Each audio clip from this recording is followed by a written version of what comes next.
নমস্কাৰ চৰকাৰী কৰ্মচাৰী আৰু পেঞ্চনাৰ লগত জড়িত তিনিটা গুৰুত্বপূৰ্ণ খবৰ ভিডিঅ'টোৰ যোগেদি জনাব বিচাৰিছোঁ। প্ৰথম খবৰটো ৰন্ধনকৰ্মী সহায়িকা সন্থাৰ সম্পৰ্কত। ৰন্ধনকৰ্মী সহায়িকা সন্থাৰ কঠোৰ সিদ্ধান্ত, দৰমহা বৃদ্ধিৰ দাবীত তেওঁলোকে সিদ্ধান্ত গ্ৰহণ কৰিছে। ৰাজ্য চৰকাৰে ৰান্ধনী সহায়িকাসকলৰ মাননি 500 টকা বৃদ্ধি কৰাৰ বাবে তেওঁলোকে চৰকাৰক ধন্যবাদ জ্ঞাপন কৰিছে। মুখ্যমন্ত্ৰী মহোদয়ে ৰন্ধনকৰ্মীসকলৰ সৈতে আলোচনাত মিলিত হোৱাৰ প্ৰতিশ্ৰুতি দিয়াৰ মতে কথা ৰাখিছে। যদিও 500 টকা বৃদ্ধি কৰাৰ বিষয়টোত তেওঁলোকে মনত কষ্ট পাইছে বুলি কৈছে। কাৰণ ৰন্ধনকৰ্মীসকলৰ চাকৰি নিয়মীয়াকৰণৰ দাবী আছিল আৰু ৰন্ধনকৰ্মীসকলৰ মাননি তেওঁলোকে 9,600 টকালৈ বৃদ্ধি কৰাৰ দাবী ৰাখিছে বুলি তেওঁলোকে অৱগত কৰিছে। অৰ্থাৎ অসম চৰকাৰে যি তেওঁলোকৰ বৃদ্ধি কৰিছে তাৰ কাৰণে মুখ্যমন্ত্ৰী মহোদয়ক ধন্যবাদ জ্ঞাপন কৰাৰ লগতে তেওঁলোকে পৰৱৰ্তী সময়ত নিয়মীয়াকৰণকে আদি অন্যান্য দাবী উত্থাপন কৰিছে।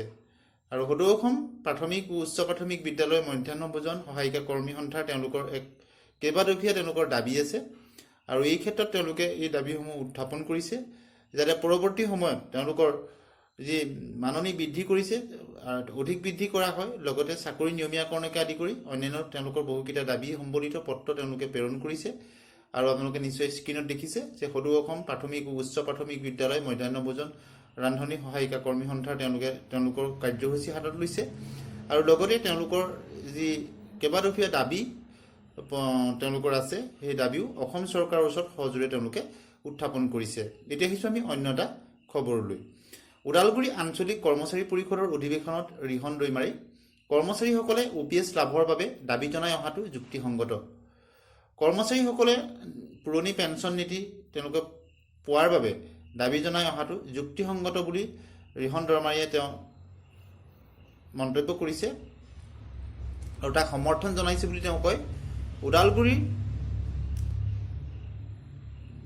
যি অনুষ্ঠিত হোৱা ওদালগুৰি আঞ্চলিক কৰ্মচাৰী পৰিষদৰ অধিৱেশনত এই কথা তেওঁ মন্তব্য কৰে আৰু BTCৰ উপ মুখ্য কাৰ্যবাহী তথা প্ৰাক্তন মন্ত্ৰী ৰিহন দৈমাৰীয়ে এনেদৰে তেওঁ কয় যে ওদালগুৰি আঞ্চলিক কৰ্মচাৰী পৰিষদৰ সভাপতি গৌতমজ্যোতি তালুকদাৰৰ সভাপতিত্বত অনুষ্ঠিত মুকলি সভাত তেওঁ কয় যে BTCত কৰ্মচাৰীসকলে যে নিষ্ঠাৰে কৰ্ম কৰি অহাৰ পিছতো পদোন্নতিৰ ক্ষেত্ৰত সমস্যাৰ সন্মুখীন হৈ আহিছে আৰু ইয়াৰ কাৰণ হিচাপে BTCৰ পৰা পঠিওৱা জ্যেষ্ঠতাৰ ভিত্তিৰ যি গ্ৰেডেশ্যন তালিকা অসম চৰকাৰে অনুমোদন জনোৱাৰ ইচ্ছা নকৰে, যাৰ বাবে পদোন্নতিৰ পৰা কৰ্মচাৰীসকল বঞ্চিত হ'ব লগা হৈছে বুলি দৈমাৰীয়ে আক্ষেপ প্ৰকাশ কৰে।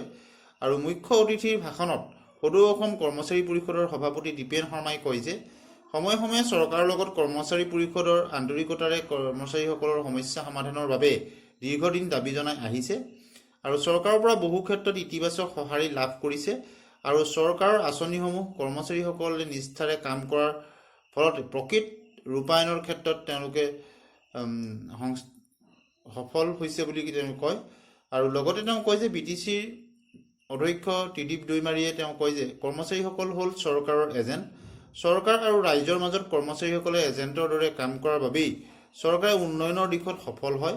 BTCৰ কৰ্মচাৰীসকলৰ তেওঁলোকৰ ভেঞ্চাৰ স্কুলসমূহ প্ৰাদেশিকৰণ কৰাত অনুমোদন জনোৱাটো BTC শিক্ষক কৰ্মচাৰীসকলৰ বাবে সুখবৰ বুলি তেওঁ কয়। আৰু সভাত সদৌ অসম কৰ্মচাৰী পৰিষদৰ প্ৰধান সম্পাদক পংকজ বৰ্মনে শিক্ষক কৰ্মচাৰীসকলে বছৰ বছৰ ধৰি ভোগ কৰি অহা সমস্যাসমূহ সমাধানৰ বাবে কৰ্মচাৰী পৰিষদে সজোৰে দাবী জনাই আহিছে বুলি তেওঁ উল্লেখ কৰি শিক্ষকসকলৰ আৰ্জিত ছুটি 30 দিন কৰাৰ বাবে চৰকাৰক হেঁচা দিছে আৰু ইতিমধ্যে 15 দিন লাভ কৰিবলৈ সক্ষম হৈছে বুলি তেওঁ প্ৰকাশ কৰে। আৰু শিক্ষক কৰ্মচাৰীসকলৰ ভৱিষ্যতৰ বাবে দুৰ্ঘটনা বীমা কৰিবলৈ তেওঁ চৰকাৰক আহ্বান জনাইছে। গতিকে কৰ্মচাৰী শিক্ষকসকলৰ দাবী সজোৰে উত্থাপন কৰা হৈছে বুলি মন্তব্য